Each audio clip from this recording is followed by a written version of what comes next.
ನಮಸ್ಕಾರ ವೀಕ್ಷಕರೇ, busy plus ಪಕ್ಕಾ ಸುದ್ದಿ ವಾಹಿನಿಯ ಸುದ್ದಿ ಬೆಳಕಿಂಡಿಗೆ ಸ್ವಾಗತ. ನಾನು ನಿಮ್ಮ ವಾಹಿನಿಯ ವರದಿಗಾರ ಸಂಗಮೇಶ್ ಕುಶಿಗಿ. ದ್ವಿತೀಯ ಪಿಯುಸಿ ಪರೀಕ್ಷಾ ಫಲಿತಾಂಶ ಪ್ರಕಟಗೊಂಡಿದ್ದು, ಕುಷ್ಟಗಿ ಪಟ್ಟಣದ ಬಾಲಕರ ಸರ್ಕಾರಿ ಪದವಿ ಪೂರ್ವ ಕಾಲೇಜಿನ 76.79% ವಿದ್ಯಾರ್ಥಿಗಳು ಪಾಸಾಗಿ ಉತ್ತಮ ಸಾಧನೆ ಮಾಡಿದ್ದಾರೆ. ಆರ್ಟ್ಸ್ ವಿಭಾಗದಲ್ಲಿ ಆಕಾಶ್ 549 ಅಂಕ ಗಳಿಸಿ ಎರಡನೇ ಟಾಪರ್ ಆಗಿದ್ದಾರೆ. ಮಂಜುನಾಥ್ ಹುಲಿಗೇರಿ 532 ಅಂಕ ಪಡೆದು ಮೂರನೇ ಟಾಪರ್ ಆಗಿದ್ದಾರೆ. ರಾಜಾ ಬಕ್ಷಿ 552 ಅಂಕ ಗಳಿಸಿ ಒಂದನೇ ಟಾಪರ್ ಆಗಿದ್ದಾರೆ. ವಿನಯ್ ಕುಮಾರ್ 519 ಅಂಕ ಪಡೆದು ನಾಲ್ಕನೇ ಟಾಪರ್ ಆಗಿದ್ದಾರೆ.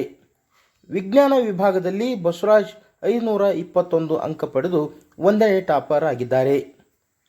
ವಿದ್ಯಾರ್ಥಿಗಳ ಸಾಧನೆಗೆ ಸರ್ಕಾರಿ ಪದವಿ ಪೂರ್ವ ಕಾಲೇಜು ಪ್ರಾಚಾರ್ಯ ಸೇರಿದಂತೆ ಆಡಳಿತ ಮಂಡಳಿ ವರ್ಗ ಹರ್ಷ ವ್ಯಕ್ತಪಡಿಸಿದೆ. ಅದೇ ರೀತಿ ಅರಳಗೌಡರ ಪಿಯು ಕಲಾ ಕಾಲೇಜಿನಲ್ಲಿ 73 ಪೈಕಿ 71 97.23% ವಿದ್ಯಾರ್ಥಿಗಳು ಉತ್ತೀರ್ಣರಾಗಿದ್ದಾರೆ. 36 ವಿದ್ಯಾರ್ಥಿಗಳು ಡಿಸ್ಟಿಂಕ್ಷನ್, 33 ವಿದ್ಯಾರ್ಥಿಗಳು ಪ್ರಥಮ ದರ್ಜೆ ಹಾಗೂ 2 ವಿದ್ಯಾರ್ಥಿಗಳು ದ್ವಿತೀಯ ದರ್ಜೆಯಲ್ಲಿ ಪಾಸಾಗಿ ಗಮನ ಸೆಳೆದಿದ್ದಾರೆ. ಅಭಿಷೇಕ್ ನಂದಿಹಾಳ್ 97.33% ಅಂಕ ಪಡೆದು ಕಾಲೇಜು ಟಾಪರ್ ಆಗಿದ್ದಾರೆ.